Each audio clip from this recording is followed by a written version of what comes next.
저는 20대 여성이고 샌드위치와 커피를 파는 24시간 가게에서 일을 합니다. 제가 어려서 아버지가 돌아가시다 보니까 현재 저는 20대 초반의 나이지만 엄마와 남동생을 돌보는 집안의 가장이에요. 미애야, 얼른 나와서 아침 먹어라.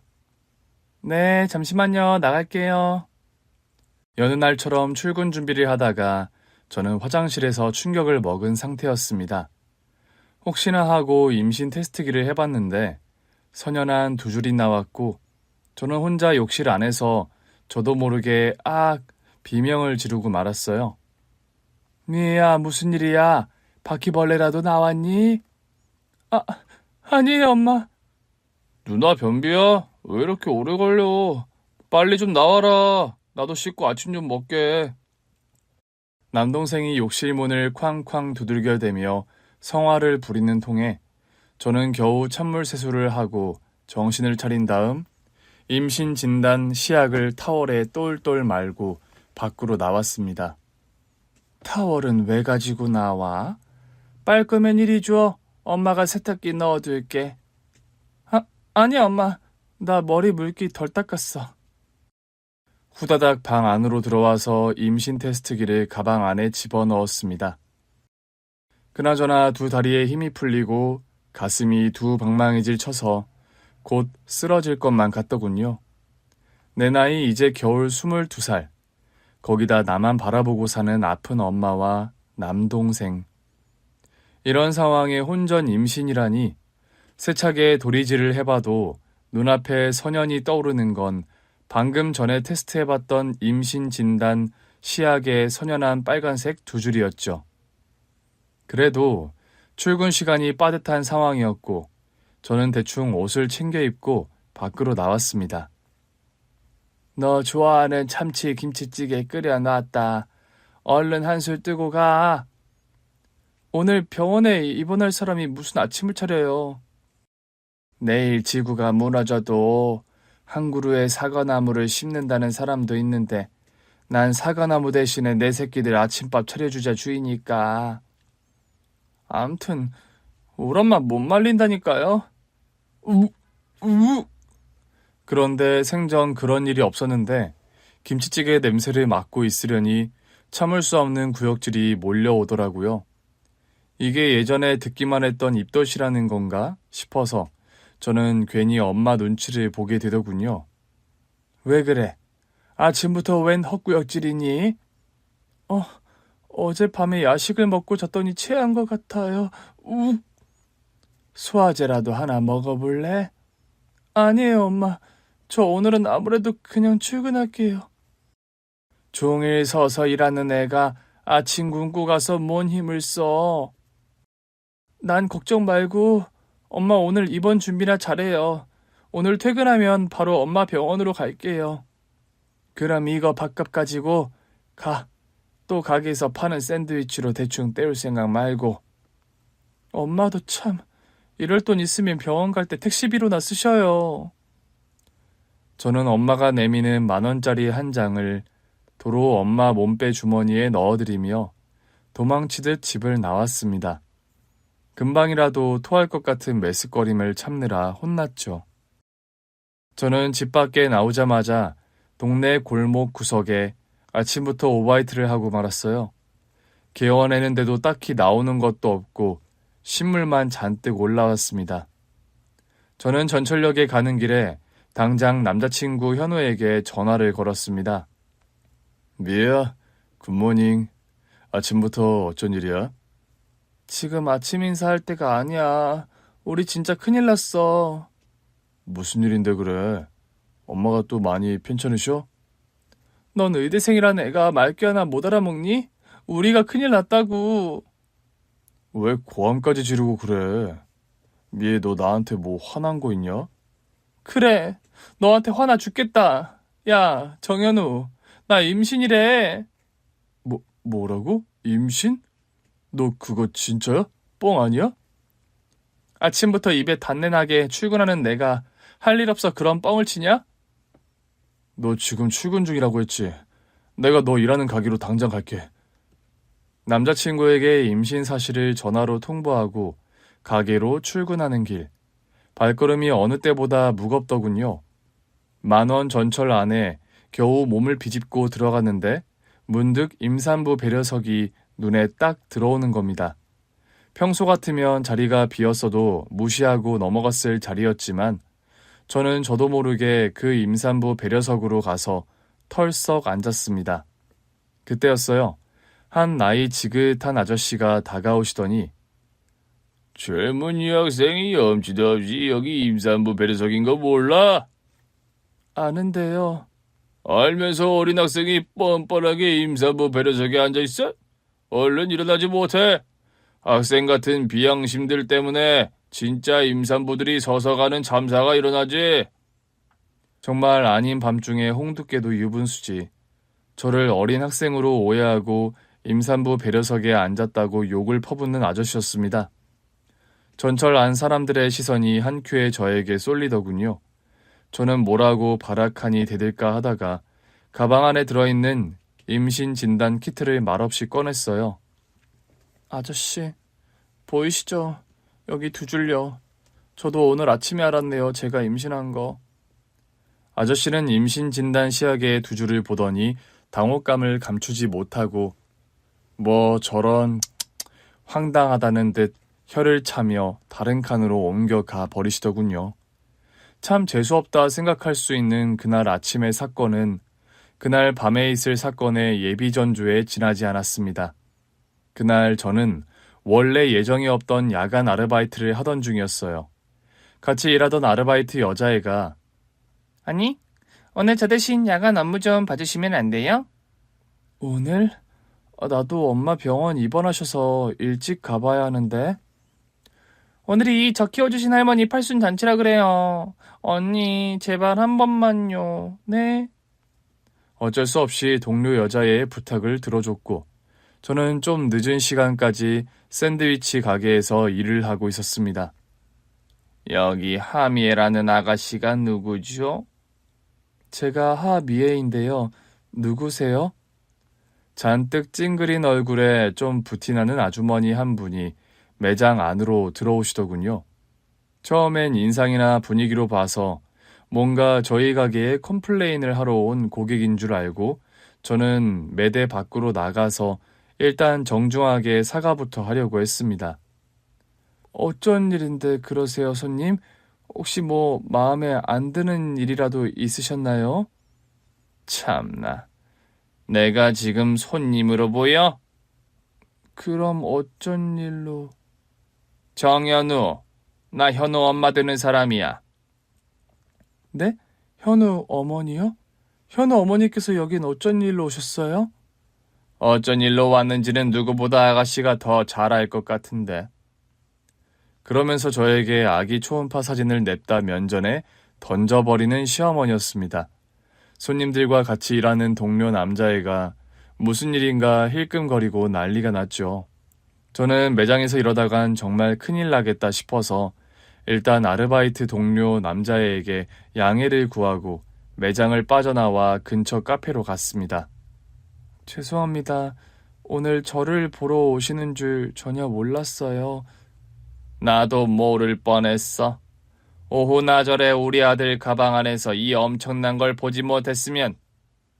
남자친구의 어머니는 아기 초음파 사진을 다시 제 앞에 휙 던지며 그런 말씀을 하시더군요. 사실 아침 일찍 제 전화를 받은 남자친구는 점심시간에 저희 가게에 왔고 그 시간을 활용해서 저와 함께 산부인과에 다녀온 참이었거든요. 그런데 하루도 안 돼서 그 아기 초음파 사진을 자기 어머니에게 걸리다니 참 옆에 있다면 등짝이라도 한 대 후려쳐주고 싶을 정도로 답답하고 미칠 노릇이었습니다. 난 우리 현우가 열심히 학교나 다니고 있는 줄 알았지. 이런 급도 안 되는 아가씨 만나면서 대형 사고 치르고 있는 줄 꿈에도 몰랐어. 네, 급이요? 그래, 듣자하니 대학 문턱에도 못 가보고 저런 싸구려 샌드위치 가게에서 아르바이트하며 산다며. 네, 저 집안 형편 때문에 대학은 포기했어요. 참 어이없어서. 편모스라에다 그 어머니는 또 편찮으시고 먹여 살려야 하는 남동생까지. 그런 주제에 어디 겁도 없이 현우를 넘봐? 어머님, 넘보다니요? 무슨 땅 따먹게 하는 것도 아니고 말씀을 그렇게 하세요? 아가씨는 내가 말장난하는 것으로 보여? 내가 말이 심하다 생각하는 모양인데 나 더한 말도 올라오는 걸 겨우 참고 있는 줄이나 알아. 현우와 만나고 있으면서 먼저 인사 못 드린 것, 그리고 벌써 임신부터 한 것, 정말 죄송합니다, 어머님. 저는 제가 잘못했다고 생각하는 부분에 관해서 일단 정중하게 사과부터 드렸습니다. 내가 면전에서 그런 무시를 당하면서 기분 나쁜 건 둘째치고 저라도 지켜야 할 예의와 도리는 지키는 게 순리라고 생각이 들었기 때문이에요. 어머님, 누가 그쪽 어머님이야? 그러면서 저를 죽일 듯이 노려보는 남자친구 어머니였어요. 혼전 임신을 한 건 잘못이지만 내가 왜 이런 모멸적인 취급을 받아야 하나 그런 생각이 들며 서글퍼지더랍니다. 애초에 우리 현우 만나는 거 알았으면 내가 애진작 둘이 갈라놨을 거야. 지금이라도 알았으니 다행이지. 설마 그 애 낳을 생각은 없겠지? 그게 무슨 말씀이세요? 한국말 못 알아먹는 사람처럼 왜 그래? 그 아이 낳을 생각 꿈에도 하지 말란 소리야. 멀쩡히 의대 다니는 우리 아들 앞길 망쳐도 유분수지 뭐 임신? 더 긴 말 안 할 거니까 이 돈 가지고 다시는 내 아들 앞에 나타날 생각 마요. 제가 어린 나이로 임신을 하게 되자 자기 아들 앞길 막지 말라며 내게 돈봉투 하나를 휙 주더니 그 자리를 팽 하고 떠나버리는 예비 시어머니였습니다. 저는 그 돈봉투를 가지고 일단 병원으로 향했어요. 암투병을 하는 엄마가 다시 수술을 받으셔야 해서 입원한 상태였거든요.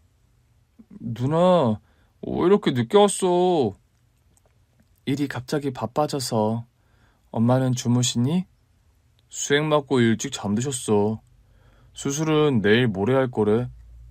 네가 고생했네. 얼른 집에 들어가서 자. 오늘은 내가 엄마 곁에서 공부할게. 누나 피곤해 보이는데 들어가서 씻고 자. 그래도 되겠니? 여기서 공부하나 집에서 공부하나 나는 마찬가지야. 고등학생인 남동생이 엄마 침대 옆에서 수학 문제지를 풀며 그런 말을 하더군요. 그래, 고맙다. 고생해. 엄마 수술 받는 날엔 내가 비번이니까 내가 있을게. 잠든 엄마의 얼굴은 오늘따라 더 수척하고 야위어 보였습니다.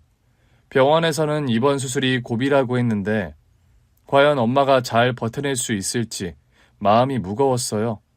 그런데 이런 상황에 내가 임신이라니 정말 저 자신이 원망스럽고 화가 나더군요. 그래, 남자친구 어머니의 말처럼 내가 현우를 만난 것 자체가 실수였는지 모른다.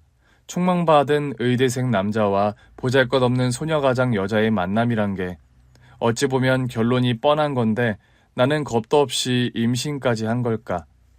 아픈 엄마가 잠들어 있는 모습을 보고 있자니 왈칵 눈물이 쏟아지려 했고 차마 남동생 앞에서 눈물을 보일 수는 없는 노릇이라 저는 입을 틀어막고 병실 밖으로 나왔습니다.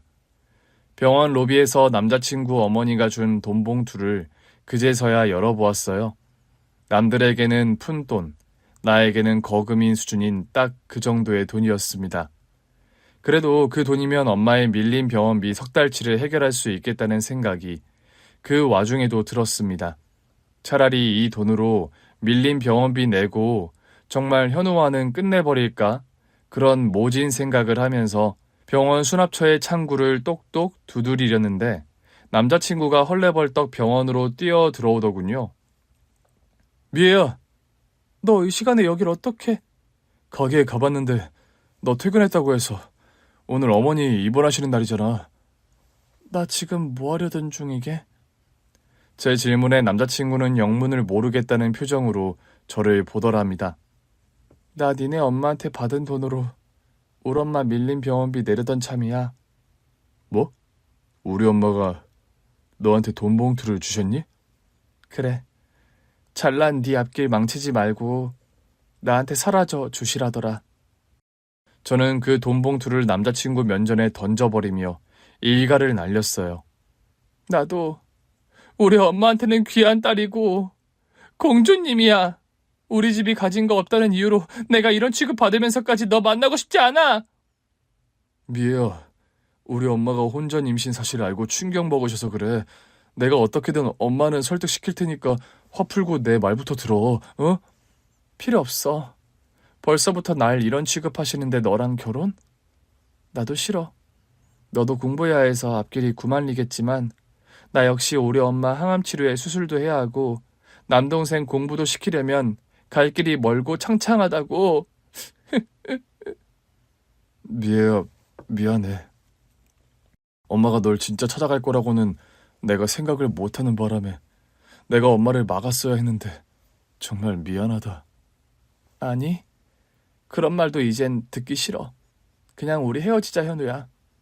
그게 무슨 말이야? 너 우리 엄마한테 싫은 소리 들었다고 그런 말을 해? 그래, 나 그 정도밖에 안 되는 여자다. 왜? 실망이니? 아니, 미애야, 난 그런 말이 아니라 솔직히 나도 지금 되게 당황스럽고 겁나. 너랑 내가 엄마 아빠가 된다니까. 그러니까 내가 그날 조심 좀 하랬잖아. 그 뒷감당은 고스란히 내가 다 하게 생겼는데 넌 당황스러워? 그런 말을 하려던 게 아니라 진짜 미안해. 내가 다 잘못했어, 미애야. 저리 비켜. 나 너 절대 다시 보고 싶지 않으니까. 그리고 너희 어머니께 똑바로 전해. 네 바지가랭이 붙들고 네 앞길 막을 생각 추호도 없으니까 다시는 내가 일하는 매장에 그렇게 함부로 찾아오시지 말라고.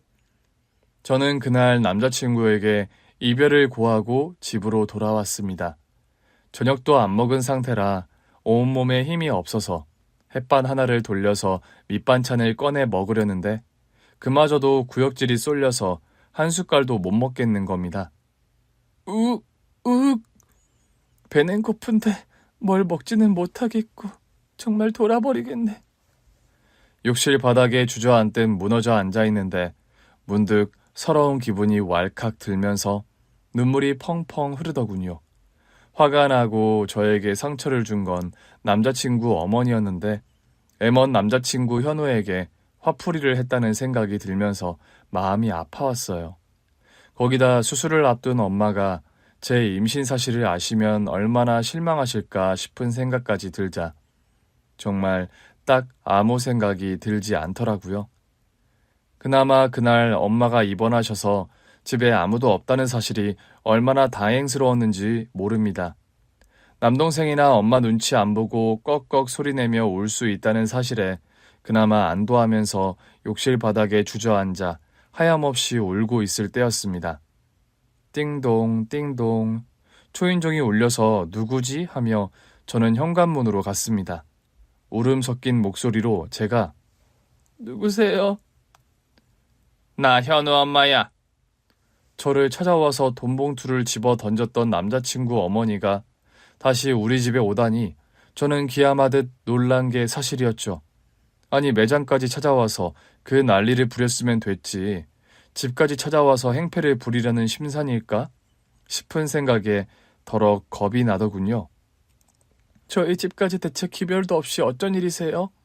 저는 돈봉투 사건도 있었고 또 하도 펑펑 우느라 몰골이 말이 아닌 제 상태가 신경 쓰여서 현관문을 열지 않은 채 그렇게 물었더랍니다. 저기 내가 아까 아가씨에게 못되게 굴어서 화가 난 건 알겠는데 나 화내려고 온 거 아니야. 진짜 사과하려고 온 거니까 제발 문 좀 열어줘요. 네? 갑자기 목소리의 뉘앙스까지 변해서 애걸하듯 그런 부탁을 하는 남자친구 어머니였습니다. 이상하다. 왜 태도가 급변해서 저러실까 생각하며 저는 일단 현관문을 열어주었습니다. 그런데 그날이요. 서울 시내에 몇십 년 만에 폭설이 쌓여서 도로가 통제되고 좀 난리가 아니던 날이었어요. 그런 상황에 폭설을 뚫고 저희 집에 왔다는 것도 좀 당황스러운데 남자친구 어머니가 맨발이더라고요. 아니, 신발도 안 신고 오셨어요? 빨갛게 얼어붙은 발을 보고 저는 화들짝 놀랐습니다. 막장았단 사건은 뒤로 하고 일단 남자친구 어머니를 집 안으로 들일 수밖에 없더군요. 따뜻한 수건을 가져다가 발을 닦으시라고 건네드렸습니다. 고맙다. 참, 이름이 미애라고 했지? 네, 맞아요. 미애야, 아까는 내가 정말로 미안했어. 네? 갑자기 사과를 하는 남자친구 어머니의 의중이 쉽게 이해가 안 가는 게 사실이었습니다. 미애야, 너에게 물어볼 말이 있어서 왔는데 혹시 이 사람이 네 아빠 맞아? 남자친구 어머니가 대뜸 사진 한 장을 가방에서 꺼내시더니 그런 질문을 하는 겁니다. 저는 그 사진을 들여다봤고 깜짝 놀라고 말았죠. 돌아가시기 전 아빠의 젊었을 적 모습에 사진에 담겨 있었고 오래돼서 흐릿하긴 하지만 그 사진 속의 주인공은 저희 아빠가 맞았거든요. 네, 이분이 저희 아빠신데 저희 아빠를 대체 어떻게 아시죠? 세상에, 나는 이분이 미애 네 아빠인 줄도 모르고. 저의 대답을 듣더니 대뜸 폭풍 오열을 터뜨리는 남자친구 어머니였습니다. 저는 도무지 이 모든 상황이 이해가 가지 않을 따름이었죠. 몇 시간 전에는 저를 찾아와서 현우 앞길 막지 말라고 노발대발 하시더니 갑자기 왜 그러세요? 너에 관해 좀 알아보다가 우연히 이분이 네 아빠라는 걸 알게 됐구나. 저희 아빠를 아세요? 어떻게요? 저희 아빠는 18년 전에 화재 현장에서 순직을 하셨는데요. 그날 화재 현장이 바로 다름 아닌 현우 아빠가 일하던 공장이었단다. 네? 아버님이요? 시어머니에게 듣게 된 과거의 사연은 참으로 놀랍고 충격적인 것이었어요. 지금 당장 철수해! 우리 설에서 진화 작업하기엔 역부족이야. 그래도 안에 사람이 있어요. 성인 남자 한 명이랑 어린아이까지요. 저 사람들 구하려다 우리까지 다 죽게 생겼어. 소장으로서 명령이니 얼른 밖으로 당장 나가! 소장님, 그럼 먼저 나가 계세요. 저 안에 있는 사람만 제가 얼른 데리고 나가겠습니다. 지금 비상사태고 인력으로 진화할 수 있는 단계를 벗어났다니까? 저 안으로 들어가는 건 자네 목숨 불구덩이에 던지는 거나 마찬가지라고! 목숨 걸고 불구덩이 안에 들어가는 게 소방대원 임무지 않습니까? 소장님, 일단 먼저 나가셔서 진화작전 다시 재개해주세요. 전 그동안 안에서 조금만 더 애써볼게요. 당시 공장에서 대형 화재 사고가 났고 걷잡을 수 없이 옮겨붙은 불들로 엄청난 사상자가 발생했다고 합니다. 불이 얼마나 크게 났는지 안에 화재 진화를 하러 들어갔던 소방대원들 모두가 불을 끄러 들어갔다가 다시 밖으로 도망 나오다시피 탈출한 상황이었다고요. 완전 전소야. 사람이고 물건이고 건질 거 하나 없이. 대원들이 화재 진화는 불가한 상황이라고 상부서도 보고 들어왔고 대형 살수차랑 헬리콥터 오는 중이래. 그런데 우리 대원들 중 하나가 아직 안에서 안 나오고 있다는데. 아니 저런 말도 안 되는 화염 속에서 누구야 그 정신 나간 사람이. 대원들이 말한 그 정신 나간 사람은 다름 아닌 저희 아빠였습니다. 아네, 제 목소리 들리세요? 여기 있어요. 여기 제 아들이랑 저 좀 살려주세요. 당시 현우의 아빠, 그러니까 남자친구의 아버지는 신발 공장을 운영하셨답니다. 그런데 공장에 화재가 발생했고 공장에 아빠를 보러 간다고 놀러가 있던 어린 남자친구도 꼼짝없이 화마의 불길 속에 갇혀버렸던 거죠. 여기 문 열어놨으니 일단 나오세요. 저희 아이가 연기에 질식한 것 같아요. 일단 제 마스크와 모자를 쓰십시오. 연기가 이렇게 엄청난데 그럼 대원님은요? 저는 여태 마스크 쓰고 있었으니 괜찮아요. 얼른 쓰세요. 질식하기 전에. 저 험한 불구덩이를 어떻게 뛰쳐나가죠? 제가 입은 방호복을 나눠드릴게요. 저희 아빠는 그때 입고 계시던 방호복 상의를 남자친구 아버지에게 벗어드렸다고 합니다. 아니 대원님, 지금 이 시뻘건 불길 속을 방호복도 없이 어떻게 뚫고 나가시렵니까? 저는 불 끄는 일이 직업인 사람이에요. 그리고 긴 말 나눌 시간 없으니 지체 말고 빨리 저기 비상구로 나가시라고요. 등 떠밀듯 혼을 내는 아빠의 말에 남자친구 아버지는 헐레벌떡 비상구로 달려나갔답니다. 저희 아빠는 방호복 하의를 마저 벗으신 뒤 그 방호복 하의로 당시 5살이던 남자친구 현우를 돌돌 말아 밖으로 뛰어나가셨고요. 아이고 현우 아빠, 현우야. 여보, 우리 현우가. 현우는 어떻게 됐어요, 여보? 그때 저희 아빠가 방호복도 없이 방호복 하의에 돌돌 말린 어린 남자친구를 안고 푹 쓰러졌다고 합니다. 아이는 무사합니다. 그런데 하상철 대원, 정신 차려봐요. 화상도 심하고 연기를 그대로 마셔서 의식이 없어. 구급차! 당장 여기로 와서 우리 대원 좀 살려줘요. 저희 아빠는 그날 혼자서 살신성인 무리한 화재 진압 작전을 벌이며 남자친구와 남자친구 아버지를 구한 뒤 정작 본인은 화상과 질식으로 명을 달리하셨던 겁니다. 아빠가 돌아가셨을 때 제 나이 5살, 제 남동생은 고작 1살이었다고요. 여보, 어린 미애랑 승범이랑 나 혼자 어찌 키우라고 먼저 떠나요. 어린 겨울에도 엄마가 장례식장에서 하염없이 넋놓아 울던 모습이 제 뇌리에 생생합니다. 그때 아빠의 장례식장에 남자친구와 남자친구 부모님이 방문을 했었다는데 저는 기억이 나지를 않아요. 정말 죄송합니다.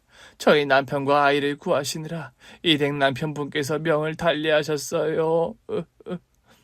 저와 아이를 위해 방호복과 마스크를 양보하시는 바람에 중상을 입고 돌아가셨습니다. 저와 제 아들 녀석은 덕분에 목숨을 건졌는데 남편분께서 명을 달리하셔서 뭐라 드릴 말씀이 없네요. 그때 장례식장에 조문을 온 남자친구와 남자친구 아버지는 한참을 빈소 앞에 꿇어앉아 사죄를 하듯 오열을 했다고 합니다. 그만 일어나세요. 아이 아빠가 세상을 떠난 건 너무 가슴이 찢어지지만 그 사람은 본문을 다하다 떠난 거니 사장님을 원망하진 않습니다. 아닙니다. 그날 화재가 제 수준이어서 소방대원분들도 모두 그 현장을 포기하고 떠난 상황이었는데 남편분께서만 혼자 몸을 던져 저와 아이를 구해주신 거예요. 저희가 지금 가진 게 하나도 없고 사업이 망한 상황이라 뭘 해드릴 수 없는 게 천추한입니다. 지금은 저희가 보상금도 제대로 못 드리지만 제가 나중에 사업 재기를 하게 되면 꼭 다시 찾아뵙고 오늘의 이 백골난망 은혜를 꼭 갚겠어요. 사람 목숨이 어디 그런 돈으로 환산이 되는 것이던가요? 그런 말씀은 안 하셔도 됩니다. 너희 아버지 덕분에 우리 집 남자들이 죄다 목숨을 건졌는데 나는 그것도 모르고 너에게 행패를 부렸구나. 미안하다 미애야. 네 아버지가 하상철 대원님인 것도 모르고 내가 너에게 천벌받을 짓을 저질렀어. 그런 말을 하면서 제 앞에 무릎을 꿇고 빌며 오열하는 남자친구 어머니였습니다. 오늘 내가 너에게 했던 모진 말들 제발 잊어주겠니? 사람이 간사하다지만 내 자신이 그럴 줄은 몰랐다. 늘 네 아버지 도움으로 현우와 현우 아버지가 살았으니 매사 감사한 마음으로 겸손하게 살겠다고 다짐했는데. 저희 아버지에 관해서는 어떻게 알게 되신 건데요? 현우를 야단치면서 네 아버지 성함을 여쭤봤다가 알게 됐다. 사실 저희 아버지가요, 옛날에 돌아가시기 전에 소방관으로 일을 하셨습니다. 엄마는 제가 아빠에 관해 여쭤보면 늘 그런 말씀을 하셨어요. 너희 아빠는 완벽한 남자였다. 딱 한 가지 흠만 빼면 말이야. 아빠의 딱 한 가지 흠이 뭐였는데요? 네 아빠 하는 일이 위험한 일이라는 거. 사람들 목숨 구하는 귀한 일이긴 한데 정작 아빠 본인은 너무 위험한 일이라는 거 말이야. 엄마는 결혼할 때 아빠가 소방관인 거 알고 결혼하셨잖아요. 알았지? 그래서 연애 시절부터 잔소리를 많이 했었다. 하고 많은 직업 중에 왜 하필 소방관이냐고 말이야. 그랬더니요? 아빠가 그러시더라. 자기는 본인이 세상에서 제일 행복한 남자라고 생각한다고. 하나는 자기 눈에 제일 예쁘고 사랑스러운 여자가 여자친구라서. 또 하나는 출근할 때마다 설레이고 좋은 천직이 자기 직업이라서. 아빠는 소방관 일을 그렇게나 좋아하신 거세요? 그런 사람이었어. 누가 대단히 알아주는 일도 아니고 딱히 돈을 많이 버는 직업도 아니었는데 소방관 일에 애정과 자부심이 대단했지. 그래서 더는 말리지 못하셨군요. 어떻게 말리겠니? 그리고 너도 그렇지만 네 아빠 고집도 아주 한 고집하거든. 무엇보다 천직을 일로 삼고 있어서 세상 행복하다는 사람에게 그 일을 그만두라는 말을 못하겠더구나. 엄마는 아빠를 진짜로 많이 사랑하셨나 봐요. 아빠는 엄마 인생의 처음이자 마지막 사랑이었으니까. 아빠 얘기를 하는 엄마의 눈시울은 언제나 촉촉하게 젖어 있었습니다. 저희 엄마가요, 젊어서부터 아주 미인 소리를 듣던 분입니다. 그래서 제가 어릴 적만 해도 재혼 자리가 소개로 많이 들어오곤 했어요. 예, 정순아, 너 이번엔 싫다고 말고 삼거리 부동산 사장님 좀 만나봐라. 엄마, 저 재혼 생각 없다고 몇 번이나 말해요. 재혼 안 하면 새파랗게 젊어 과부된 것도 억울한데 평생 수절이라도 하면서 살겠다는 거야? 무슨 수절식이나요. 그저 재혼 생각 없다는 건데요. 미아범 저 세상 간 지가 벌써 10년이다. 10년이면 강산도 변하는 시간인데 너 그동안 데이트 한번 하는 꼴을 내가 못 봤어? 엄마, 말씀 좀 낮추세요. 애들 듣겠어요. 지금이 무슨 조선시대도 아니고 미애랑 승범이가 들으면 좀 어때? 애들 더 크기 전에 너도 팔자를 고쳐야 나중에 학교 보내고 시집장가 보내기도 수월할 거 아니니? 자기 자식도 아닌데 우리 미애랑 승범이를 시집장가까지 웃으며 보내줄 남자가 있을까요? 왜 없어? 제가 더 잘만 가면 뒤웅박 팔자 되는 거 시간 문제다.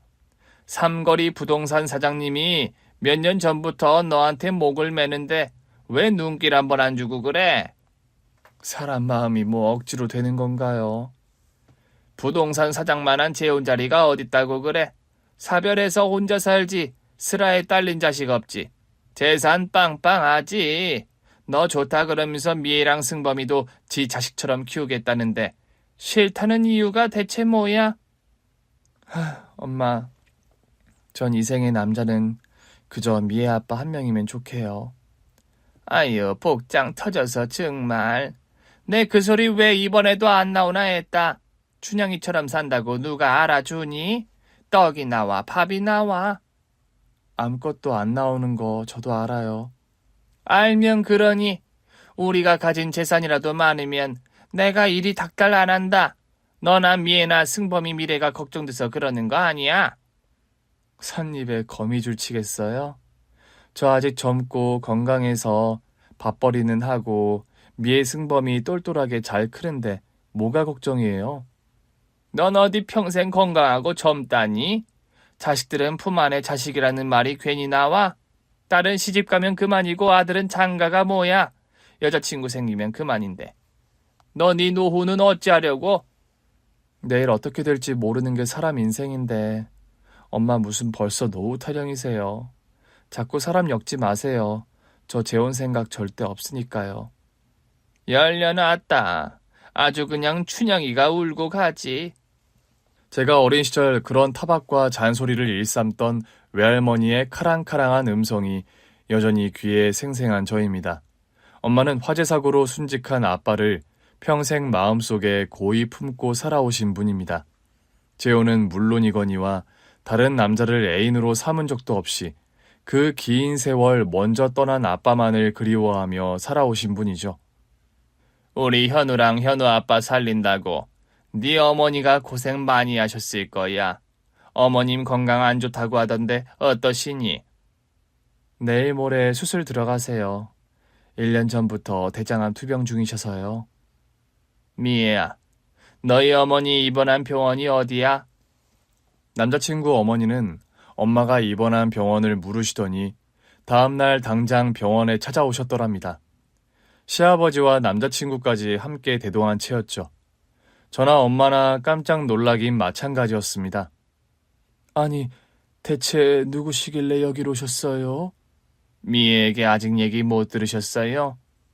저는 제가 지은 잘못, 그러니까 혼전 임신 사실을 엄마에게 아직 털어놓지 못한 상태였습니다.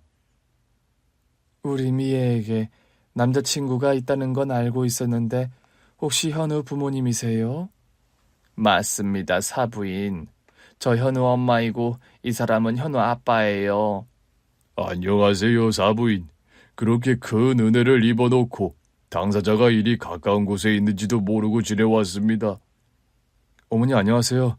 오늘 드릴 말씀이 많아서 찾아왔어요. 일단 저 미애랑 결혼하고 싶은데 허락부터 해주세요. 그런 말을 하면서 병실 바닥에 무릎을 꿇는 남자친구였어요.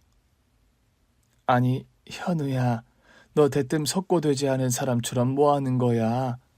어머니, 미애가 아직 말씀 못 드린 모양인데 미애 임신했어요. 뭐라고? 임신?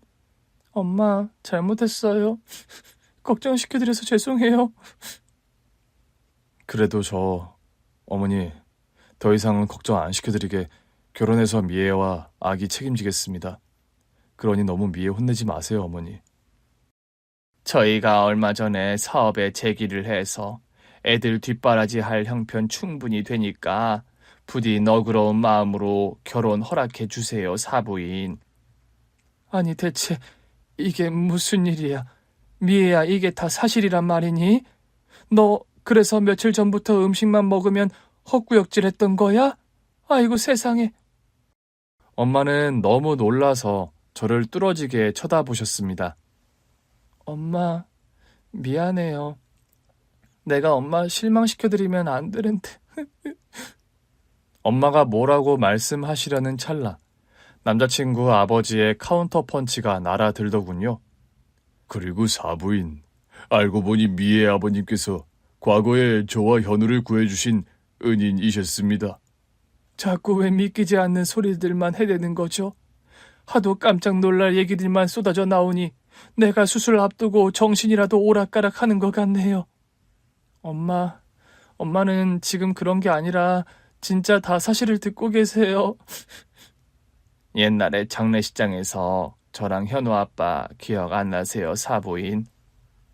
그럼 설마 옛날에 애들 아빠가 목숨을 구한 그 부자란 말이에요? 맞습니다, 사부인. 저와 현우가 18년 전에 미애 아버님 덕분에 전신망고 목숨을 구하고 여태 살아왔네요. 그런 말을 하며 저희 엄마 손을 잡고 폭풍 오열하는 남자친구 아버지였습니다. 그간 찾아뵙고 은혜를 갚으려 했는데 변명 같지만 저희 사는 형편이 녹록치가 못했습니다. 그 화재 사고 후로도 하는 사업마다 파산을 하는 바람에 한동안 베트남으로 건너가 이 일 저 일 고생하며 지냈고요. 겨우 베트남서 한국 화장품 떼다 파는 일로 사업에 제기를 했어요. 3년 전에 한국으로 돌아와서 베트남 오가며 사업을 하는데 안 그래도 얼마 전부터 사부인 소식을 수소문하던 중이었습니다. 왜 제 소식을요? 18년 전에요. 미애 아버님 아니었다면 저는 지금 남편도 아들도 없이 혼자였을 거예요. 그런데 살신성인 저희 가족을 살려주신 분들 가족에게 은혜를 갚지 못해 그게 늘 마음의 한이었거든요. 시어머니께서는 대뜸 병실 바닥에 무릎을 꿇고 엄마에게 용서를 비는 거였어요. 사부인, 제가 천벌을 받으려고 그랬는지 미애를 못 알아봤어요. 그 옛날 하상철 대원님의 친따님인 것도 몰라보고 제가 소견 없이 제 아들과 결혼 반대를 했습니다. 용서해 주세요. 미애야, 이게 대체 다 무슨 일이야? 저랑 현우가 예고 없이 임신을 해서 어머님께서 저를 찾아와 꾸짖으셨어요. 난 또 우리 딸아이가 임신한 것도 모르고 있었네요. 일찍 철들어 가장 노릇하는 대견한 딸아이다 보니 솔직히 이런 사고를 칠 거란 생각도 못했고요. 엄마, 죄송해요. 엄마가 수술을 앞두고 계신데 저 때문에 충격 먹을까봐 아무 말씀 못 드렸어요. 저는 엄마에게 너무 죄송해서 오열하고 말았습니다. 아니다, 미애야. 네가 그렇게 엄마에게 빌 일이 아니야. 너도 성인이고 연애하다가 충분히 있을 수 있는 일이지. 엄마 때문에 미애 네가 대학도 못하고 또래답게 데이트 한번 제대로 못하고 살아서 엄마가 얼마나 미안했는데. 그런 말씀을 하시며 제 손을 꼭 잡아주시는 엄마였어요. 어머님, 앞으로 미애 고생 안 시키고 호강만 시킬게요. 저 몇 년만 있으면 의사 가운 입으니까 조금만 기다려주세요. 자네가 의대생이란 말인가? 네, 어머니. 제가 명색이 아들이 의대생이라고 꼴같잖게 미애에게 시어머니 유세를 부렸어요. 부디 너그럽게 용서해주세요, 사부인. 저희는 사부인께서 허락만 해주시면 미애를 누구보다 두 팔 벌려 며느리로 환영하고 싶어요. 부디 미애를 우리 아들 현우와 결혼하게 허락해 주십시오, 사부인. 글쎄요. 애들 둘이 좋다 하고 임신까지 했다는데 제가 더 드릴 말씀은 없지만 그래도 결혼은 좀 신중하게 생각해봐야 하는 문제 같네요. 엄마는 쉽게 결혼 허락을 해주시지는 않았어요. 병실을 나와 남자친구와 부모님을 배웅해드리는데 아무래도 미애 어머님께서 미애 아버님이 돌아가신 사고와 연관된 우리를 사돈으로 맺기 껄끄러우신 것 같구나. 우리가 갑자기 찾아와서 너무 우리 입장만 쏟아냈어. 사부인 입장에서 생각하면 얼마나 당황스럽고 황당해. 그러게요. 우리야 미애 아버님이 은인이고 귀인이지만 미애 어머니 입장에서는 남편을 잃은 사건이었으니. 말끝을 흐리며 걱정스런 표정을 짓는 남자친구 어머니였습니다. 미애야, 여기 병원 수납처가 어디니? 수납처는 왜요, 어머니? 그냥 그럴 일이 있어서 그래. 남자친구 부모님께서는 그날 엄마의 밀린 병원비와 수술비를 비롯해서 앞으로 1년치의 병원비를 모두 선결제 해주시는 겁니다. 아니, 왜들 이러세요? 이건 미애와 현우 너희들 문제가 아니더라도 우리 선에서 해드리고 싶은 일이었다. 우리가 빨리 형편이 좋아졌더라면 진작에 너와 어머니를 찾아뵙고 보상금이라도 드리고 싶었는데 우리 코가 석자였어서 이제라도 나와 현우 아버지가 사람 노릇하게 돼서 다행이다. 미애야, 네 남동생 지금 몇 학년이랬지? 고등학교 1학년이요. 한참 공부하느라 돈 많이 들 시기구나. 앞으로 네 남동생 공부에 들어가는 돈은 이 카드를 쓰도록 해. 그러면서 저에게 카드를 쥐어주는 남자친구 아버님이었습니다. 남동생 학비 말고도 생활비로도 마음껏 쓰거라. 우리가 미애 너와 너희 가족들에게 해줄 수 있는 게 돈뿐인 게 미안할 따름이다. 한사코 만류하는데도 카드를 쥐어주고 떠나는 남자친구 부모님이었습니다. 미애야, 이제 화 좀 풀렸어? 나도 미안했어. 현우 너에게 그럴 일이 아니었는데. 아니야. 네가 속상한 거 나한테나 풀지. 누구한테 풀어? 부모님 가시는데 너는 안 가? 먼저 가시라고 말씀드렸어. 난 오늘 해야 할 일이 남아서. 무슨 할 일? 미애 너한테 정식으로 프로포즈 못했잖아. 그러더니 품속에서 케이스를 하나 꺼내더니 그 안에서 반지를 꺼내 제게 끼워주는 현우였어요. 지금은 내가 그냥 학생이라서 비싼 거 못 샀어. 대신 내가 의사 면허 따는 날 다이아 5kg짜리 반지 해줄게.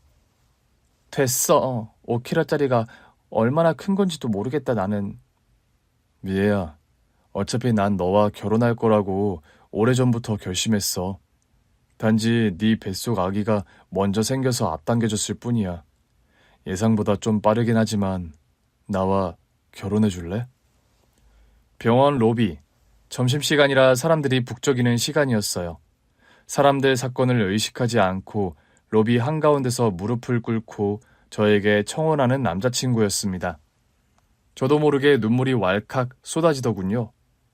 그래, 좋아, 할게. 사람들 쳐다보니까 얼른 일어나, 현우야.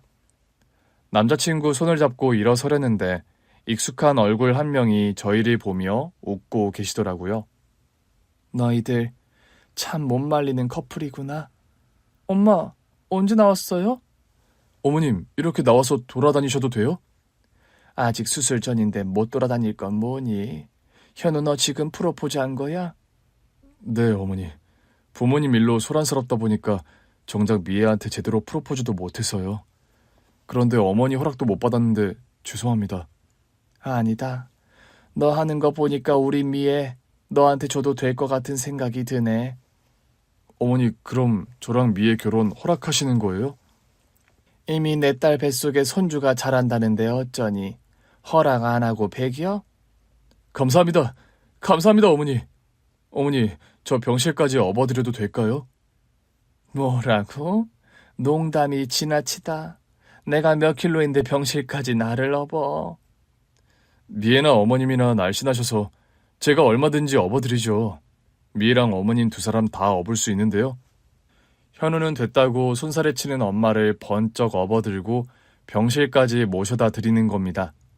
당황해서 내려달라 하면서도 좋아하시는 엄마를 보고 저도 모르게 웃음이 나왔어요. 현우가 돌아가고 병실에 엄마와 저만 남자 저는 여쭤보았더랍니다. 엄마, 결혼 허락 쉽게 안 해주실 것 같더니 어째서 갑자기 마음 바꾸셨어요? 아까 로비에서 말이다. 그 사람 붐비는 데서 너에게 반지 내밀며 청혼하는 현우 눈빛이 딱 옛날에 네 아버지 눈빛이더구나. 네? 네 아빠도 나를 그렇게 예쁜 눈빛으로 쳐다봤었단다. 남자가 여자를 진심으로 사랑할 때 나오는 흔치 않은 그런 귀한 눈빛 말이야. 현우가 저를 그렇게 봤다고요? 그래. 그 눈빛 보고 안도를 했다. 우리 딸 미애를 저 녀석에게 보내고 되겠구나. 엄마 감사해요. 엄마 입장에서 탐탁지 않을 거라 생각했어요. 아빠가 그 사고로 우리 곁을 떠나신 일은 지금도 억장이 무너지지만 그 사람들 잘못은 아니잖니. 그 정도 사리분별 못할 만큼 엄마가 속연이 좁은 사람은 아니야. 그래도 죄송해요. 엄마 걱정시켜드리고 또 하필 아빠가 돌아가신 일과 관련된 사람들을 시댁 식구로 맞이하게 돼서요.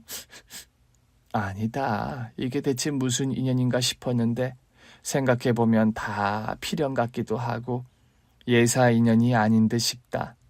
저 하늘 위에서 뭔가 너희 아빠가 불어 일을 이리 만드시나 싶기도 하고. 그게 무슨 말씀이세요? 어젯밤 꿈에 네 아빠가 나타나서 너를 어디 차를 태워 보내길래 무슨 꿈인가 싶었는데 너 시집갈 꿈이었던 것 같다. 엄마는 다음날 수술을 받으셨고 다행히 수술 경과가 좋아서 예상보다 빨리 퇴원을 하셨어요. 사부인, 결혼 허락해 주셔서 너무 감사합니다. 대신 결혼 준비는 저희가 일임하게 해주세요. 그래도 신부 측 도리가 있는 건데요. 미애는 이미 혼수로 차고 넘치게 손주를 데리고 오니 미애는 그저 몸만 보내주세요. 그리고 이거 저희 부부가 오래전부터 드리려던 선물입니다. 시아버지께서 건넨 것은 4층짜리 다세대 주택 등기부 등본이었습니다. 아니 이런 걸 왜 저를 주세요? 사부인 말씀 맞다나 사람 목숨값을 돈으로 못 치지만 미애 아버님 생전 은혜 지금이라도 좀 보답드리고 싶어서요. 엄마는 극구 거절하셨지만 시부모님의 완강함에 결국 그 4층 다세대 주택은 엄마 소유가 되었습니다. 주택의 맨 꼭대기에는 엄마가, 아래층에서는 저와 현우의 신접 살림을 차렸고 나머지 세대는 엄마가 세를 받으며 관리하게 되었고요. 일평생 경험한 적 없는 경제적 자유를 누리게 된 저와 엄마였습니다. 엄마 말처럼 진짜 아빠가 저 하늘 위에서 저와 현우 인연을 엮어주신 것 같아요. 그러게 말이다. 너랑 나 더 고생하지 말고 살라고 꼭 그리하신 것 같구나. 저는 남자친구 현우와 그해 따스했던 어느 봄날 결혼식을 올렸어요. 몇 개월 후 건강한 남자아이를 순산했고 반년쯤 지난 뒤엔 저희 엄마도 기적적으로 암 완치 판정을 받았고요. 내가 우리 손주 하루라도 더 보겠다고 아득바득 항암 치료 견뎠더니 이런 기적이 다 있구나. 엄마, 너무 다행이에요, 진짜. 시간이 흐르고 흘러 이제 다음 주면 저희 남편은 의사 면허를 정식으로 받게 되었답니다. 고생한 남편을 축하해준다고 가족 식사를 하러 가는 길, 남편이 차 안에서 케이스 하나를 꺼내더라고요. 뭐야? 무슨 날도 아닌데? 내가 프로포즈 할 때 했던 말 기억 안 나? 무슨 말? 내가 의사 되면 미애 너에게 해주겠다고 했던 거. 남편이 케이스를 열어 보이는데 그 안에 정말 큼지막한 다이아 반지 하나가 들어있는 겁니다. 저는 그 반지의 가격보다 몇 년 전에 그 결혼 초의 약속을 기억하고 실행해준 남편이 너무 감동스럽더라고요. 이거 비쌀 텐데. 고마워, 여보. 나 결혼 잘했네. 앞으로 더 잘해줄게. 미애 너 일찍 시집와서 아이 키우고 고생 많았는데 너 하고 싶은 일 외줘도 부지런히 할 거야. 사랑해, 여보. 남편은 의사 면허를 취득하고 대학병원에서 근무를 하게 되었고 저는 남편과 시어머니의 무한 서포트를 받고 저만의 샌드위치 가게를 오픈하게 되었어요. 제가 원래 그런 디저트 업장에서 아르바이트 하던 경험이 있어서 시작하게 된 사업이었죠. 건강을 회복한 친정엄마와 또 시부모님까지 아이 육아를 많이 도와주셔서 제가 가게를 운영하는데 큰 무리 없이 잘 꾸려가게 되었습니다. 샌드위치 가게를 오픈한 지 1년 반 만에 저는 점포를 7개나 늘릴 정도로 사업적으로 성공했어요. 처음 분점을 내던 날, 저는 엄마와 남편, 어린 아들을 품에 안고 아빠가 잠들어 계신 납골당에 다녀왔더랍니다. 생전 아빠가 좋아하셨다는 옛날 과자 한 봉지를 안에 넣어드리는데 가슴 한켠이 먹먹해지더군요. 장인어른, 저와 제 아버지를 살려주셔서 감사하고 또 이런 예쁜 미애를 제 아내로 주셔서 감사합니다. 눈을 감고 한참을 묵념하는 남편이었습니다. 그런 남편과 납골당 안 사진 속의 아빠 얼굴을 쳐다보는 엄마의 주름진 얼굴에도 눈물 한 방울이 또르르 흐르는 것을 보았어요. 아빠, 여전히 많이 보고 싶고 사랑합니다. 이제 저와 엄마 걱정은 내려놓으시고 편히 쉬세요. 다음 생에는 그렇게 빨리 저희 곁을 떠나지 마시고 오래오래 함께 엄마와 제 곁에 있어주세요. 세상에서 제일 멋진 삶을 살다 가신 아빠, 당신을 마음 깊이 존경합니다. 감사합니다. 오늘 준비한 사연은 여기까지입니다. 재미있게 들으셨다면 구독과 좋아요, 알림 설정까지 눌러주세요. 그럼 저는 다음 사연으로 찾아뵐게요. 오늘도 건강하고 행복하세요.